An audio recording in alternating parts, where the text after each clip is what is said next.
The world of Titan is so far afield of the major galactic powers, it's lost on many of the charts. Just one more of the human-occupied planets terraformed during the Age of Expansion. For ARMCO, it's just another dirtball with a job.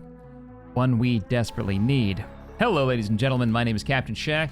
Welcome back to the development of a mass multiplayer tabletop cooperative wargame. Codenamed The Meta Campaign, it's a custom game created by me to support the community in a fun, ongoing story where you guys run each individual unit in the field. Now last week, I did a shortened recap video of our second campaign.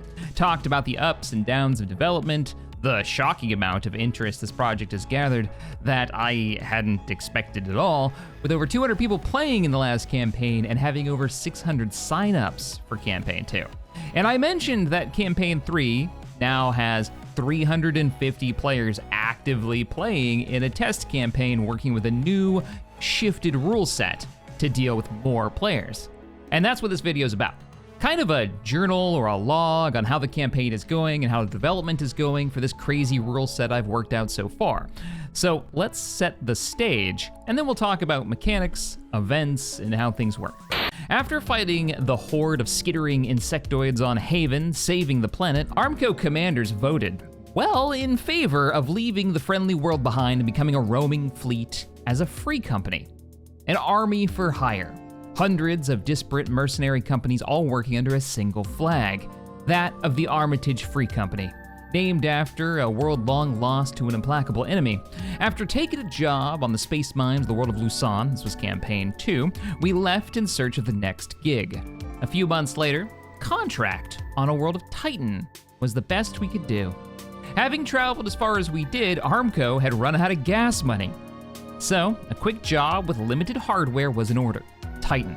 Now, limited hardware being limited number of classes players could play because this is a test campaign after all. I needed to see how the new rules worked, and we'll talk about the big difference between this and Campaign 1 and 2 a little bit later in the video.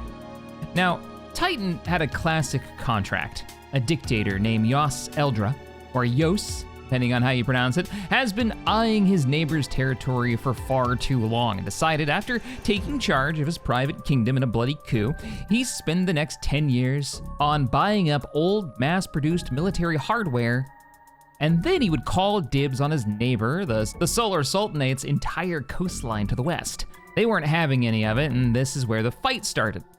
It's been going on for 8 months now, to the west, and it's not looking particularly great for the Sultanates. To the east of Yos's kingdom lies the Republic of Therine, who's got some deep pockets, but no real sizable military of their own. Probably because they don't have to maintain one, that's why they're so rich. Who knows? Lucky for them, Yos doesn't like the mountains, so he's largely ignored them. And that's where the contract comes in. The Republic has hired us to swoop in, snatch or kill Yos, and bail. Oh, and to not let anybody know it was us, in case something goes wonky. En route, we got a topographical scan of the region, plus limited intel that was slightly outdated on the eastern front line, where his forces were, where the Sultanates were. To make matters even a little bit more complicated, we couldn't just take out the fortress that he's been hiding in. He's taken a bunch of hostages from a number of different nations from all over the planet. So, side objective for ARMCO, save the hostages. I released the contract to all our commanders inside ARMCO, and we broke into battle groups to work the problem. How do we get that scumbag out of his fortress on a high plateau in the center of his territory?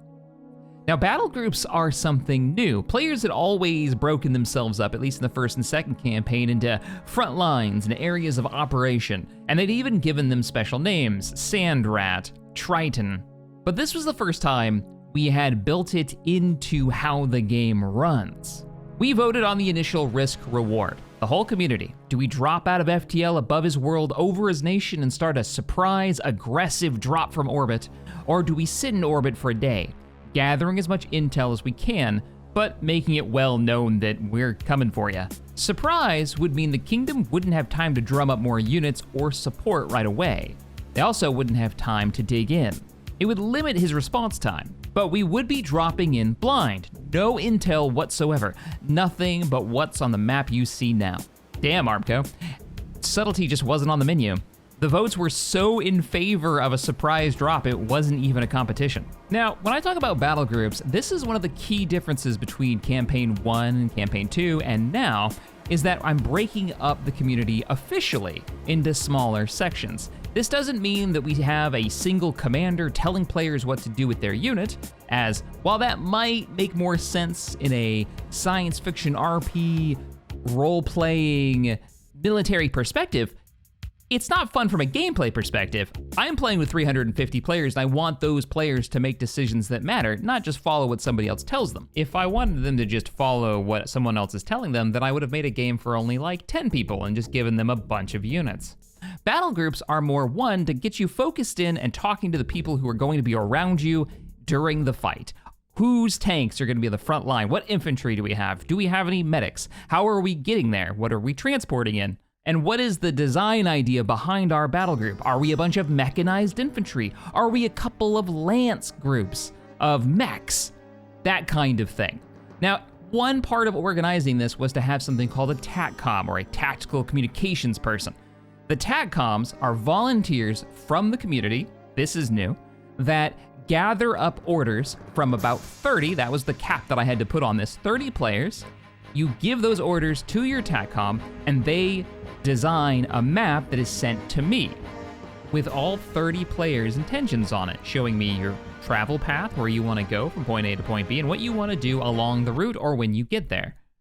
Well, why is this important? Well, imagine you're doing my job. You're the GM for 200 or 300 players, right? You're doing what I'm doing. This was to help with the amount of load that I had to deal with when it came to running through a full round. Now imagine this if you're GMing a game, right? Your job is to run the enemies in a logical fashion. Also, your job is to make sure that the players' intentions are displayed on the battle map and that all of the combat is resolved in a fair and consistent way. That takes a lot of time. In version 1 and 2, well, in version 1, I only planned to have about 32 maybe if people were down for it, it was really popular, there'd be 50 players. 50 players, that sounded like a lot, and I didn't think it would happen. I didn't think there'd be that many people interested in a game like this. And then I ended up running it with over 170, which is that first video. I'll put it here. So, now we've got TACCOMs, taking in orders and helping organize. They're not in command, they're not telling you what to do or where to go, they're just helping organize. And also, to stop irregular or inconsistent orders that don't go along with the rules. So if somebody tries to move in a way that their unit doesn't allow them, say farther than they're allowed to move because they're super slow, then the TACCOM can say, hey, this isn't right, you need to change this, you can't actually do that by the rules. And that saves so much time on my end. TACCOMs, I love you guys, you're amazing. The battle groups were set up based on the plans that people were already coming up with. After having released the map, people started immediately coming up with ideas on how they could land forces. How many heavy VTOLs do we have to carry tanks? How many infantry can we fit into a heavy air transport? Think of like a C-130 kind of deal, right? Or a Globemaster, right? They have a certain amount of units that they can carry. We can figure this stuff out now. And that became the first issue in this new campaign. Something that I learned the hard way. The idea was to break everybody up into smaller groups so they would be easier for brand new TACCOMs to organize, to run, right? To bring those orders in and to send them to me. But that isn't what players started doing. We had a couple of groups who ended up recruiting so heavily that they ended up having 90 players sign up for their area. That is almost, well, it's over half of the full player count we had in the first game. That is not possible, we're not doing that. So I had to set a cap, and I put the cap at 30 so the TACCOMs could figure things out. But that caused a lot of friction and a lot of drama. Because drama, at least in 3 of the battle groups, because that group ended up turning into 3 separate battle groups. Now, beyond that, it actually went really well. We broke up into 11 total battle groups.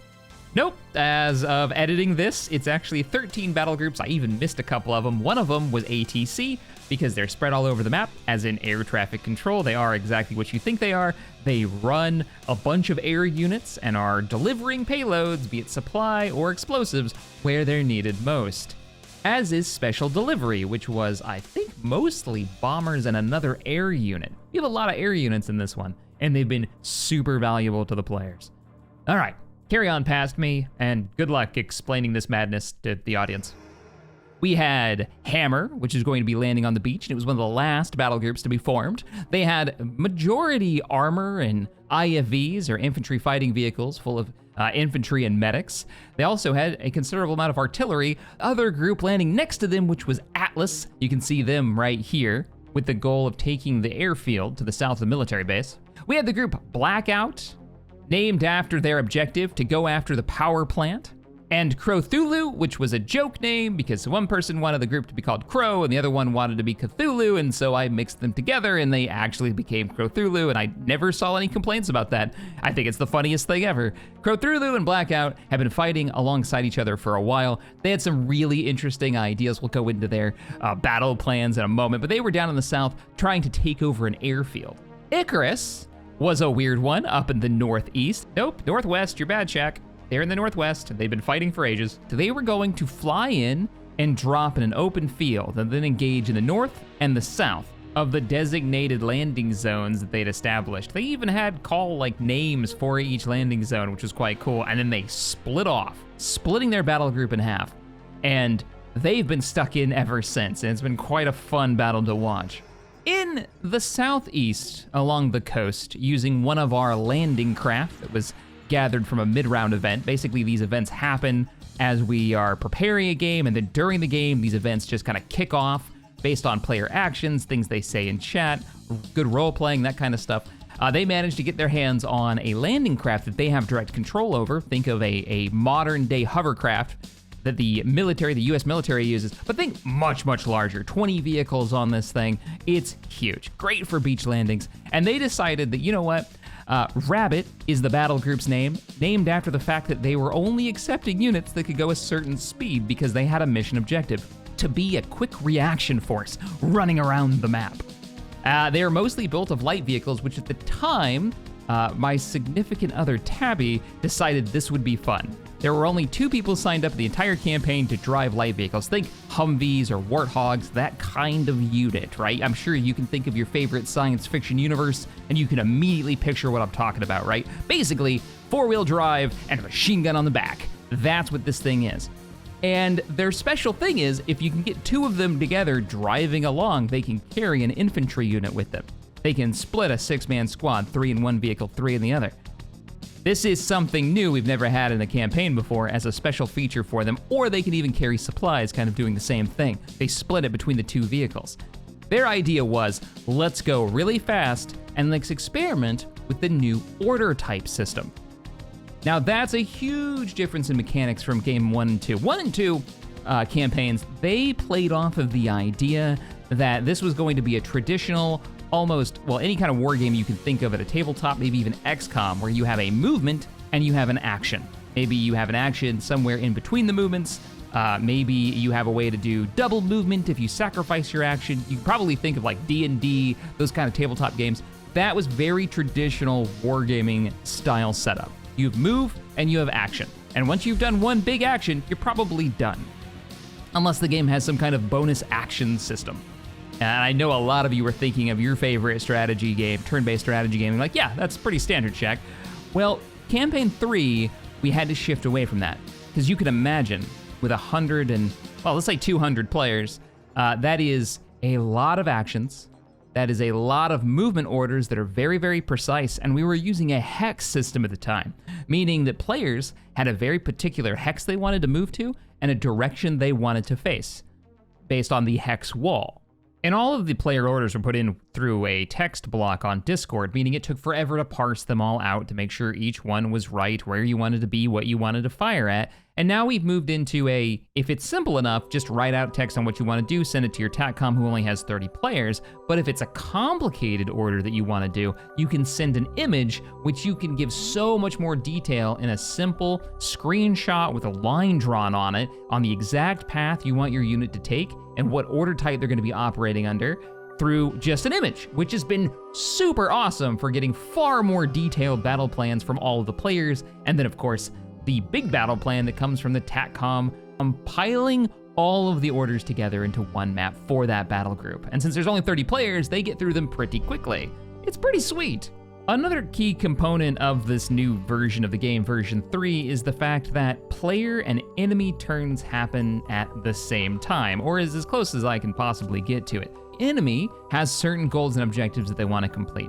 I basically have a map that I've got saved somewhere with red lines and different colored lines telling me what kind of order types they're operating under, what their objective is. It might be secure a landing zone, it might be secure a bridge, it might be hold a position and make sure the enemy doesn't get past a wall, right? All I gotta do is write hold and I circle it in red and those units aren't moving, or a big red arrow letting me know that they're advancing in some direction. But basically, I know what the enemy is going to do before I ever see what the players are going to do. And then when the round is worked through, when the battles are simulated and I see the TACCOM's orders, I see where all those arrows connect, where the players and the enemies end up colliding, and that is where our battles, our conflicts take place.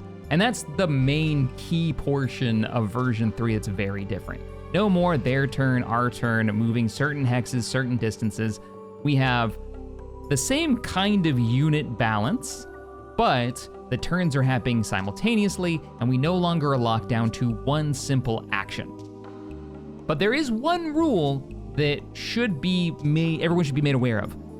You only get one combat damage roll. Whatever the biggest conflict that your unit might be in, so if you're a light mech group and you're running north to south and you're gonna pass by a couple like infantry squads, enemy infantry squads, if they're the only enemies that you ever see in your entire turn, then yeah, the GM will roll for your damage against those as you're running past them, doing a bit of damage. But if you were going to run past them and run right into a major battle that's happening in the south, well, that's where your damage is going to be applied, because that's the major battle that's happening. And that's not really something the players have to worry about in the micro, but in the macro of where do they want to apply their force power, their units, their battle groups, their efforts on the map in a more large-scale meta way, zooming the battles out a bit more to the planning and the conversation between the players. We have what's called order types now. Basically, your unit is operating under a order type when you submit your orders. Each order type has a different gameplay mechanic. The three main order types are hold position, which gives a major defensive bonus to infantry if they get one full round of holding position without moving. So think of them as like setting up fighting positions or kind of digging in, right? Not full trenches, because engineers can actually dig trenches, which offer even further benefit. So it ends up being infantry who have time become the tankiest units in the game. If they have time, they're also the only units that can go inside structures. So they have very particular strengths and weaknesses. They can also be transported by the largest grouping of units classes in the game. So they can parachute out of the back of a heavy air transport. They can be flown in by a light VTOL. They can be packed into a infantry fighting vehicle. Think of like a Bradley for the US military. Or choose your favorite sci-fi. If they have an APC with a gun on the top, that's probably your IFE in this game. In this new system, you automatically attack any enemy that comes within range, and you prioritize targets based on whether or not you can hit them, what their threat is, what kind of unit you are. So if you're a tank with AP rounds, you'll always focus on the highest armored unit the enemy has within your firing range. Order types, though, really make the difference. So that's just hold. Another one is called assault. And there's another one called advance, and they're very similar. These two are, you are moving, but they each do something different when you come in contact with an enemy. Advance is simple. You move, you come into contact with enemy resistance, and you fight, right? You don't try to push through, you try to kill the enemy when you run into them. Assault is, I want to hit them like a hammer and push them back. Mechanically, what this means is the damage of all units as a group, right? So you have your whole battle group or however many units you have working with you under this assault, right? The big arrow, and these all have different colors on the map. Yellow is for assault, looks like a lightning bolt most of the time. If you see a yellow unit, that means they're assaulting, they're trying to push an enemy. This is super great for if you have dug-in infantry and you want to push them back. Damage is halved between the damage that you actually can do and how far on the map an enemy unit is pushed away. So you have to weigh that out as a player. Do I want to push them out of a fortified position, like a building or a trench? or push them into an open field, which we've seen players do for great success in this campaign. The reason that we moved to this order type system is that so players would work together to accomplish goals. It all works beautifully on a map when you get 10 or 15 players all dedicating themselves to a particular assault, like we want to break through the enemy lines and cut them in half, we want to get behind them, or we want to just push them generally back. They can draw that on a map, AttackCom can show that intention to me as the GM, and then I can do the rolls to see how well the battle goes. This is all to simplify the actions on the map of the players, combining them into a story and to tactical maneuvers. The last of the basic order types is called Maneuver. This basically doubles the amount of distance that you can cover with your set speed.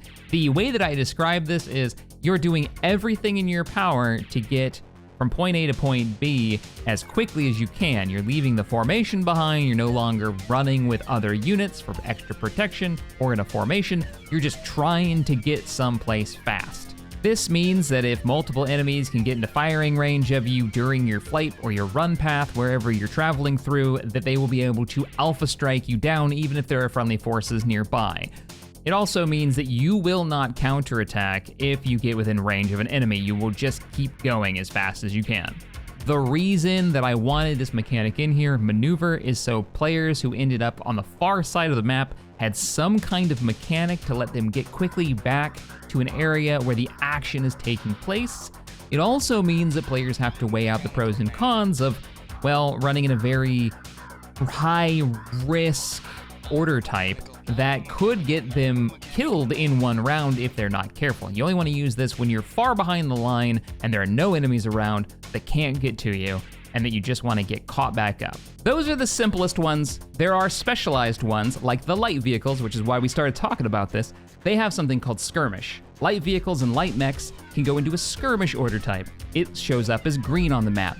This means that they are moving fast. They are hard to hit. So there is a -3 to incoming fire, basically 3 damage off the top. If they can't do more than 3 damage, they just can't damage you because you're moving so quickly. Most units have a max of a D6 roll, so you can understand how much damage you could be dodging here. And your attacks go down by -2. So if you roll, let's say a light mech is sprinting past a group of infantry, and the light mech rolls to attack them as he passes by, they'll roll a D4 because that's their little light laser cannon that they've got. But because they're sprinting under skirmish mode, if they roll a 4, they have a -2 to that roll. That means they only do 2 damage. The math isn't very complicated and the mechanics are fairly simple. The other thing that we had to get rid of, and this may sound crazy to you, is the idea of players getting to target specific enemies. Because that requires the GM to find your order, look at the specifics of what you want to attack, check the hex is what it was before, the hex number on the enemy you want to attack, and then resolve that one single battle between your unit and theirs, and then move on. And that's only half the battle. I still have to go back to the enemies and resolve the other way. So your job is to make sure you're in an advantageous position against the enemy force as a group so that the battle hopefully resolves, because we're still rolling dice, in your favor. It's all about tactical maneuvering, movement, and teamwork, and not specifically about what unit your guy is firing at. And this has accelerated and made the game flow so much quicker from a running it perspective. And funny enough, it's made it way more interesting from a narrative perspective because we're able to accomplish more per round. As we don't have actions anymore, as long as you have the movement, you can do a lot more, though there's only 1 attack roll per player. So these are kind of the basics of the mechanics. In the Northeast, the groups Tornado, Typhoon, and Hurricane decided to try to do a major air assault up there. And I don't mean bringing in fighters and bombers, I mean they brought in a lot of infantry and armor using heavy air transports and vertical landing and takeoff craft. There are light versions and then there are the heavy versions. Heavy versions are literally like that LAT from Star Wars. They can pick up tanks, or more modern example would be helicopters that can literally latch onto a tank and pick it up, or at least some vehicles. Look up heavy lift helicopters and you'll see what I'm talking about. It's something like that from a sci-fi setting, right? You can pick up a vehicle and you can move it. And so they heavily recruited players looking for pilots that could do this. to the detriment, I think, of some pilots. We ended up having a lot of heavy lift vehicles that didn't know what to do after they had been used to move players into position. And we had a lot of units loaded up into those heavy air transports, and they were going to drop right on top of the military base to the northeast. This, in our first round, was the spiciest moment so far in the campaign. We didn't know what we were getting into. We knew that was a military base, an airfield, and they dropped right on top of it. Now, to their dismay, there was a few bits of military technology that Yoss had picked up. An anti-air autocannon, quad barrels were set up. These were automated defense turrets around many locations around the map, even on the back of some flatbeds that had been driving around. He was using this to defend his one airfield in the far back corner. This was supposed to be the most secure airfield, and so when the players dropped on it, the special behavior of this particular turret was that it fires at whatever unit is closest to it that it sees first, right? So the closest enemy air asset always prioritizes air assets, and it does a d6 worth of damage, but it is permanently locked into that assault order type. Meaning, when it rolls for damage, if it rolls a 6, the most damage it can possibly do, 3 of it will be actual damage, and 3 will force the enemy back. And it has a note, because it's specific for air units, it pushes them 3 full grid squares away, which is pretty far, right? Now, normally you don't roll a 6, right? That's pretty rare. A d6, Well, the way that it turned out, now remember, they didn't know what was on the airfield. 2 transports full of infantry equipment and supplies. This is what the Hat does as a unit. It's a special thing. It can basically move a large military force very, very rapidly, but it has to have an airfield to land in. That's its one weakness. 2 of those dropped quite literally on top of the airfield, and they were the closest allied unit above 6 or 7 of those turrets. Actually, it was 3 of them that dropped, of which only 1 survived, and it was badly damaged and forced farther to the south. And since our game is fairly lethal, when those Hats went down, so did all their cargo and crew and the players inside. It was heartbreaking when I was working through the how the map worked, how the simulation, the battle played out, to see those 2 air units go down. But that's how we opened up the campaign. Now, even with heavy losses, those 3 battle groups managed to take the airfield. Bombers came in and cleared much of the AA, who had already expended its main, single attack roll on a single target, which is how they work. Then we had the heavy VTOLs dropping off infantry and tanks, who started shelling into the base, and by the beginning of the next round, the airfield was mostly won, and engineers could get to work repairing it to bring it online. Now, I've realized this video is already almost a half hour long, so I'm going to wrap this one up here. If you want to hear the story of the other battle groups and more about the mechanics and maybe how certain vehicles or infantry work in this game, and what's changed already since I've started running this Test 3 campaign, which is, by the way, just because it's a test campaign doesn't mean it isn't canon in our little universe that we've been building for the last almost a year now. We're on 6 months of meta campaign. It's still super important. Everybody's gonna get rec points for upgrades when the upgrade system gets in. That's all on the way, so don't worry, guys, if you're playing the campaign. Even if you were in one of those hats, you're still gonna get your merc pay to your merc company so that you can increase the equipment and other supplies that you have as a merc company. So don't you worry, it's coming. All right, if you guys want to know more, let me know in the comments below, and feed the algorithm so we can help spread this, because I think it's quite cool, and I love hearing people's thoughts on it and their ideas on how things can work. You've now got an idea of how the mechanics for the meta campaign function, right? And I was trying to find games that are sort of like this, that have a GM, and there are very few in the way of a war game, except for a incredibly old, basically the first war game. It was the only real example I could find of having an arbiter who is working through the scenario with the people who are playing the game to help, make sure everything is fair and that it makes sense from the perspective of the universe. I think it's quite cool. So if you have any information on games that are sort of like this or are familiar with them, please let me know in the comments. I would love to research them, hear about them, And hey, keep an eye out on the channel here for more information as we continue this epic experiment. All right, everybody. Yeah, I am exhausted, and this project takes a lot of time and energy. So I'm gonna go rest and hopefully edit up another one of these videos soon for you guys. I'll catch you in the next one. Bye, everybody.